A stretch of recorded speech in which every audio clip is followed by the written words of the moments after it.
good morning! Kumusta na po? Ay, bagong gupit po ako.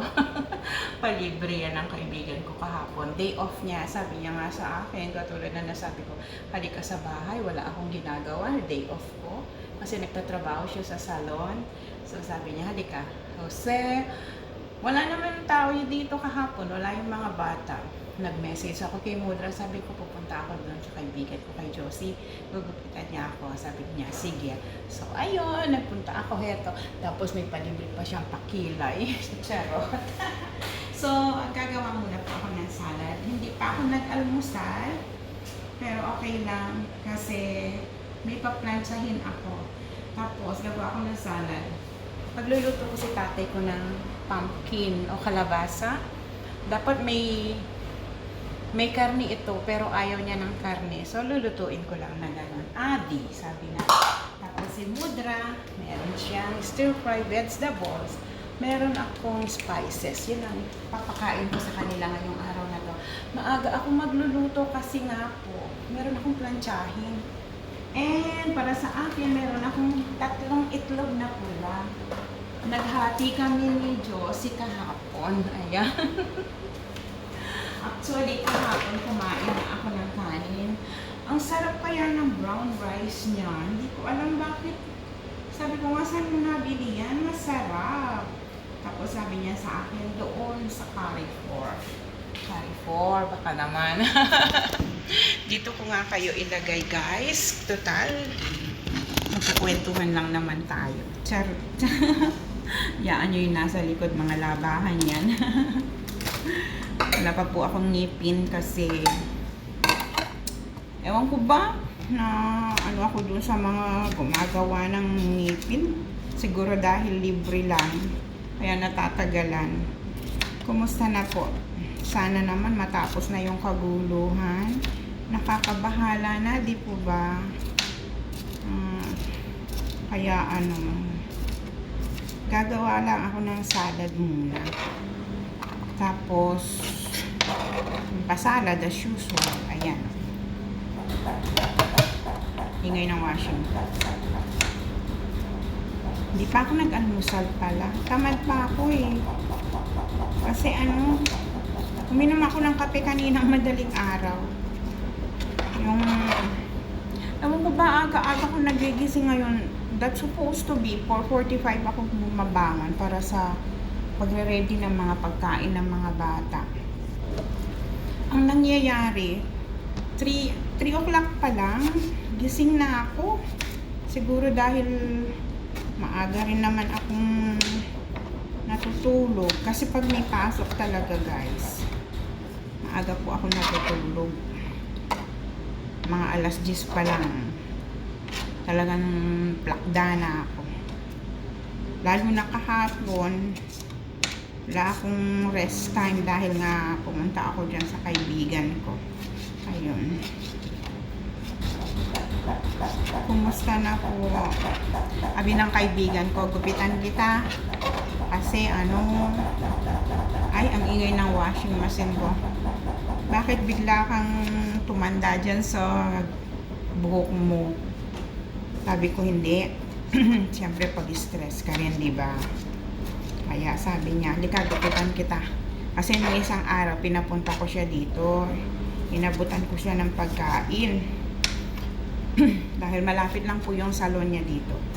Tapos sabi niya sa akin, sa off ko, punta ka sa bahay.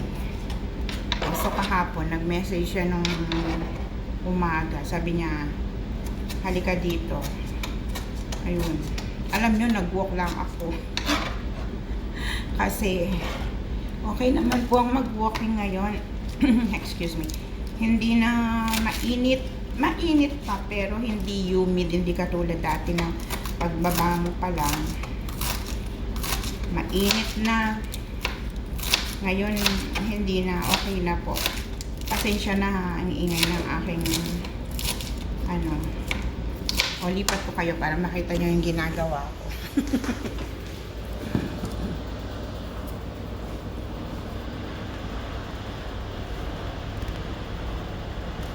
Ayan.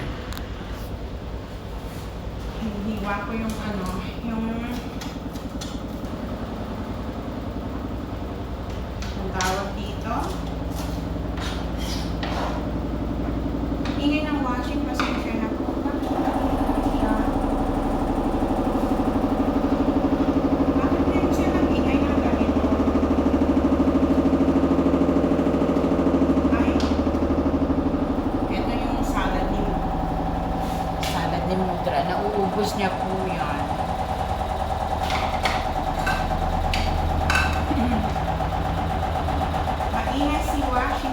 pasensya na po.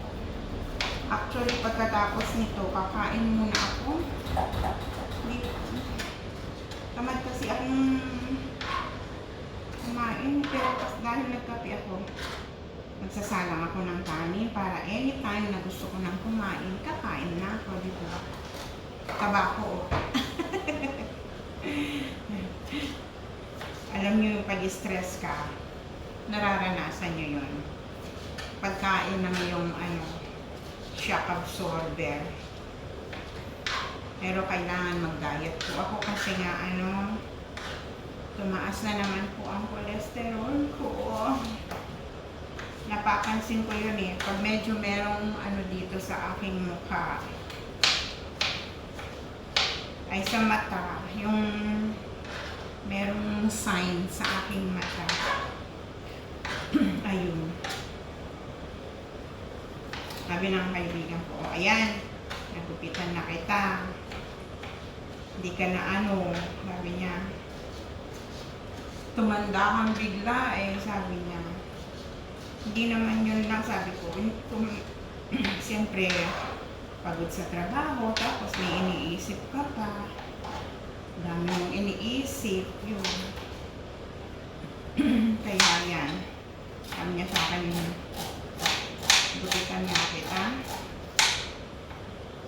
Tatay ko ang tingnan mo, magkaiba pa sila ng salad.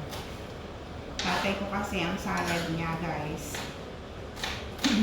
Lang, sibuyas, kamatis, peanut butter with lemon and salt, pepper, black pepper, yan.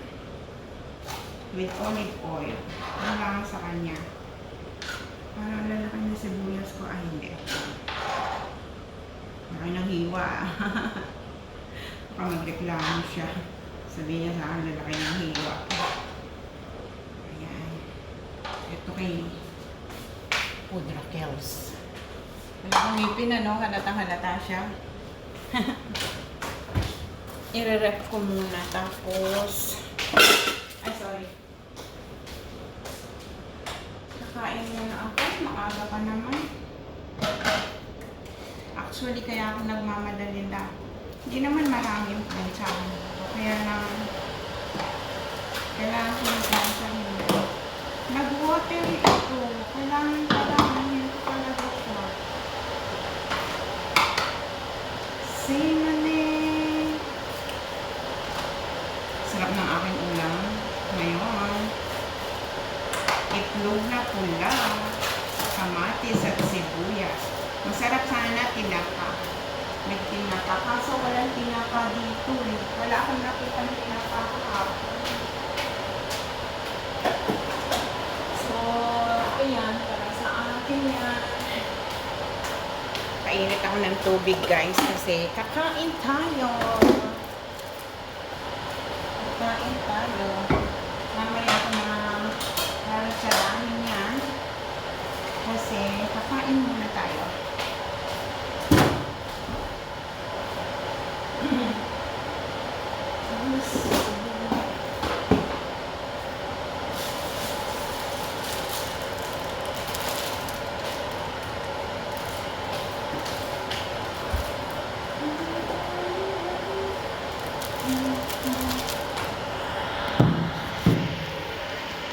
Kain muna tayo. Magpaano tayo ng brown bread.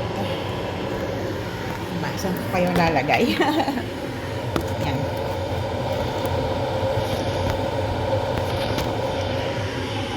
Ayaw talaga. Dito na lang.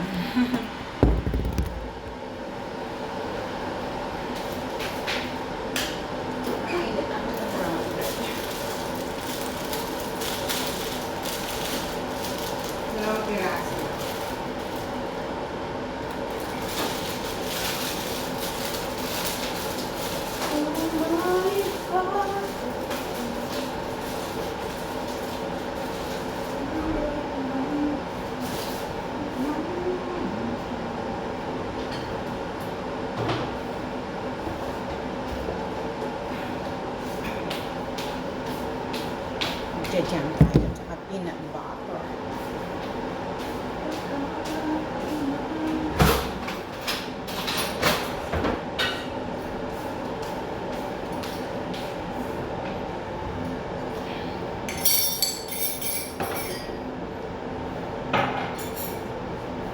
from home si tatay ko.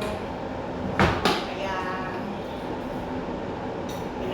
gagawan ko siya ng milk tea maya. Ba yun?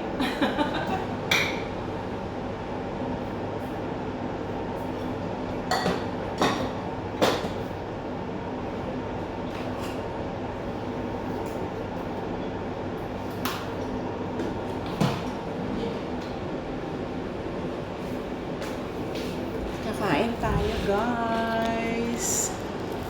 Yung kilay ko, hindi talaga pantay yan.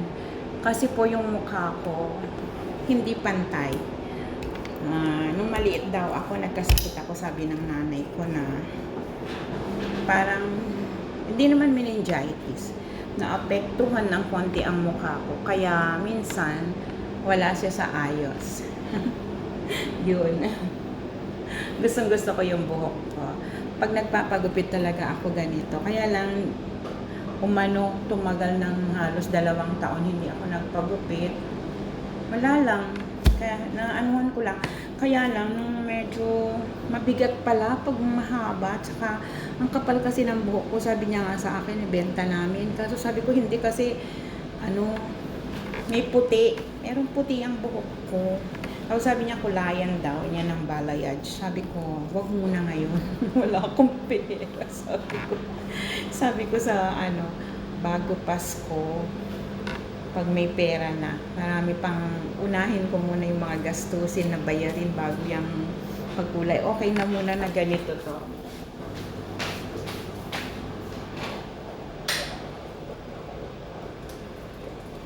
Umapaw. Ang bilis ng washing ko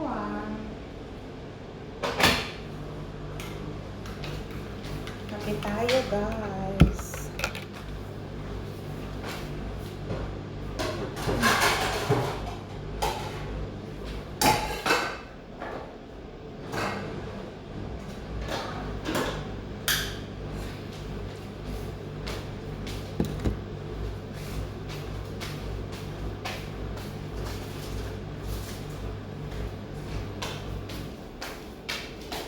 Kailangan kong mag-diet, guys. Kaya medyo tumalaki na naman ako. Dati hindi na. Tapos ngayon bigla na gumawa na rin ako ng lemon water ko with flax seeds.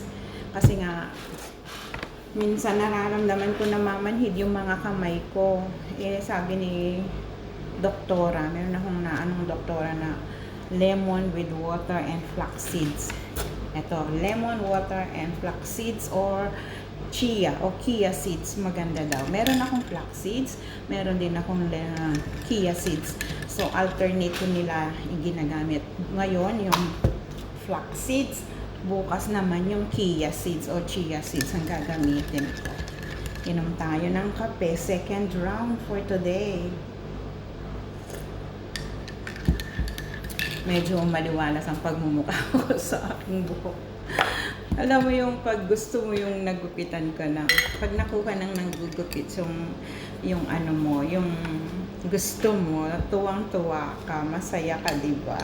Pero kasi pag ikaw ang nasunod, pag nagpagupit ka, ikaw ang nasunod sa sinabi mo, sinunod ng manggugupit o ng hairdresser, tuwang-tuwa ka. Minsan kasi mayroong mga naggugupit na sabihin mo na yung gusto mo, tapos hindi pa niya gagawin, yung pa rin ang niya, ito mas bagay sa'yo.